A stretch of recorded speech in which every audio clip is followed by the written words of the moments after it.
Chers frères et sœurs, chers amis, je vous salue une fois de plus au nom de l'amour de notre mère patrie l'Afrique. Ne baissons pas la garde, ne baissons pas la garde.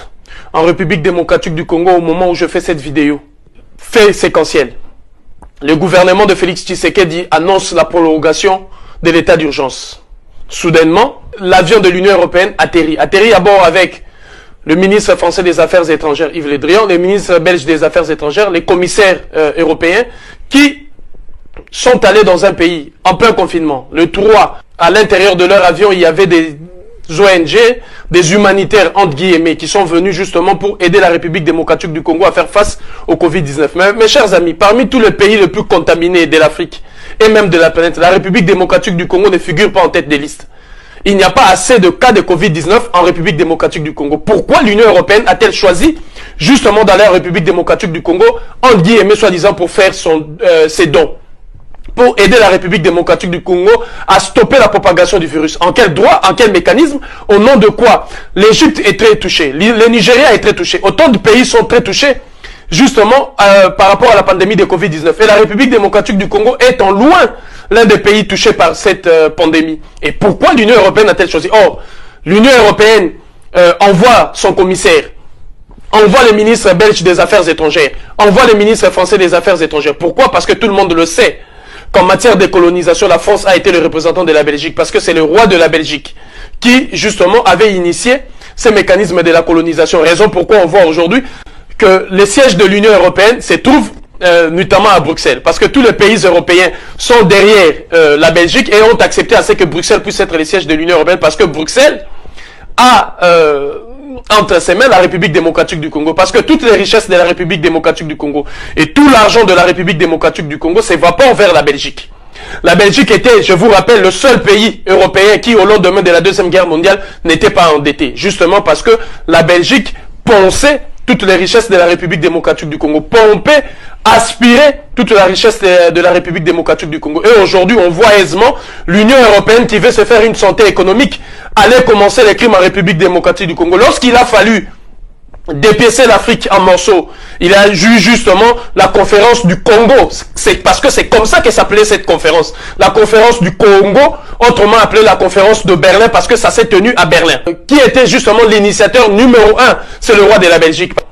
D'ailleurs, pour donner les éléments qui auraient permis à ceux qui étaient là de pouvoir mieux dépiécer le Congo, il a fallu l'intervention d'Harry Morton Stanley. Il a fallu l'intervention, les travaux de David Livingstone. Mais pourquoi Harry Morton Stanley? Parce que Harry Morton Stanley était au Congo. Et c'est à partir du Congo qu'on a travaillé pour dépiécer toute l'Afrique. Justement, le roi de Belge et la Belgique en sont aujourd'hui des principaux bénéficiaires. La République démocratique du Congo continue jusqu'à preuve du contraire de nourrir l'Union européenne. L'Union européenne ne veut en aucun cas entendre parler d'une évolution ou d'un progrès sans elle en République démocratique du Congo. Dans tous les moments de l'histoire de ces pays, en 1960, le 10 juillet exactement, au lendemain de l'indépendance de la République démocratique du Congo, c'est l'Union européenne, les États-Unis, qui encore ont déjoué l'indépendance et la souveraineté. D'ailleurs, le devoir que Patrice Lumumba a laissé à chaque Congolais, à chaque Congolaise, de pouvoir récupérer notre indépendance et notre souveraineté longtemps bafouée. On se rappellera encore, pendant les périodes de démocratisation en 1990, c'est l'Union européenne. On se rappellera encore lorsqu'il y a eu l'arrivée de Mouzé Laurent Désiré Kabila pour chasser Mobutu, l'Union européenne et les États-Unis d'Amérique. On se rappellera encore lors de plusieurs tractations, des dialogues et des discussions entre Congolais, communément appelés dialogue intercongolais. C'est l'Union européenne qui fixait la feuille de route. Et ce qui est grave, le ministre français des Affaires étrangères se permet de parler de la mise en place d'une commission pour préparer l'élection de 2023. La République démocratique du Congo est en train encore de sombrer dans un chaos indescriptible, avec un président qui ne sait même pas où est-ce qu'il conduit son peuple, avec un président qui n'est même pas capable de tracer la ligne politique, économique, sociale, sécuritaire de son pays. Déjà, les Français viennent, nous sommes en 2020, qui commencent à parler d'une commission pour préparer les élections de 2023. Donc la République française veut récupérer encore une fois les élections en République démocratique du Congo pour imposer son poulain, pour imposer sa volonté. La République française va encore plus loin en parlant d'un dialogue entre la République démocratique du Congo, l'Ouganda et le Rwanda, où la France prendra part. Mais qui vous a invité?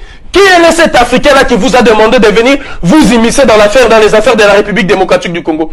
L'Union européenne a imposé une guerre depuis 1998, 97, disons, à la République démocratique du Congo. Cette guerre aujourd'hui qui a permis à l'Union européenne de piller toutes les richesses qui vous ont permis justement de pouvoir innover dans le domaine de la technologie, de piller systématiquement le coltan, de piller systématiquement le lithium, de piller systématiquement toutes ces richesses immenses à la République démocratique du Congo sans frais, sans contreparties égales pour le peuple congolais, sans justement de prix même fixé au niveau du marché international. Vous êtes en train de penser d'aspirer les richesses de la République démocratique du Congo gratuitement, sans même verser un sou à la République démocratique du Congo. Vous avez imposé une guerre, créé le M23 à un moment donné, créé la rébellion de Kunda Batware, créé des mouvements armés justement pour pouvoir empêcher la République démocratique du Congo d'aller de l'avant. Et l'Union européenne revient encore en pleine pandémie, alors que le président de la République démocratique du Congo, en complicité avec l'Union européenne, venait de prolonger l'état d'urgence.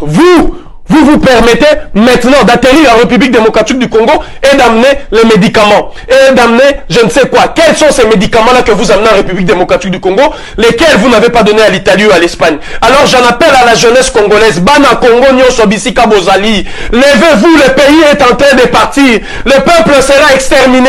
Le pays est en train de couper dans une misère indescriptible.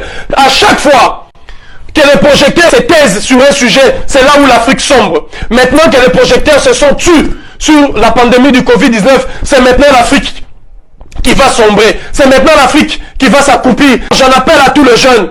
Vous verrez des agents des ONG, soi-disant des humanitaires, chassez-le. Vous verrez des gens vous amener des médicaments, chassez-le. Et nous demandons au gouvernement de la République démocratique du Congo de publier systématiquement la liste de tous les médicaments venant de l'Union européenne. Il y a beaucoup de Congolais en Europe qui vont essayer de savoir, et beaucoup des Africains qui vont essayer de savoir c'est quoi ces médicaments, d'où viennent ces médicaments, pourquoi avoir prescrit ces médicaments. Parce qu'il y a aujourd'hui un combat entre différents laboratoires qui veulent imposer justement leurs produits en détruisant les autres, en mentant sur les uns et sur les autres. Alors l'Afrique est le terrain où ils veulent faire de l'argent. L'Afrique est le terrain où il faut envoyer tout pour être consommé.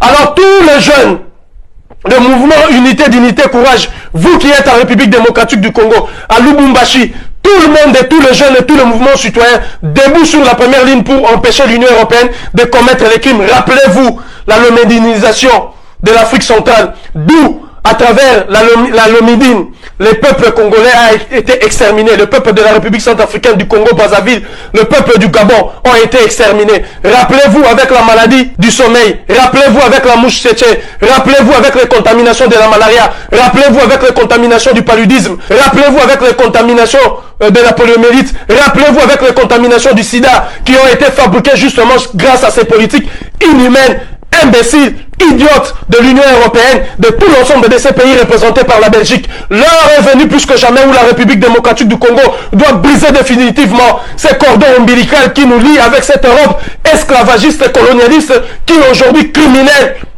génocidaire et qui continue de faire sombrer dans le chaos notre peuple. J'en appelle à la conscience de tout un chacun, tout Congolais partout il est, toute Congolaise et toute Africaine, que le gouvernement du Congo publie les médicaments qui sont venus de l'Union européenne. Pourquoi ces médicaments n'ont-ils pas été livrés d'ici et là? Pourquoi ces humanitaires ne sont-ils pas allés aider en Espagne et en Italie? L'Union européenne n'a pas à aller sur place en République démocratique du Congo en ce moment où il y a confinement, en ce moment où le peuple est distrait, pour imposer des politiques inutiles et amener des médicaments je ne sais de quelle nature pour faire la richesse justement de leur laboratoire afin de donner un coup de pouce à leurs économies. Mutoto batotoa Afrika angali ya maisha yetu fanya nguvu juu ya mwingine yetu umoja tutashini. Unité, dignité, courage, ensemble faisons barrière à ces politiques.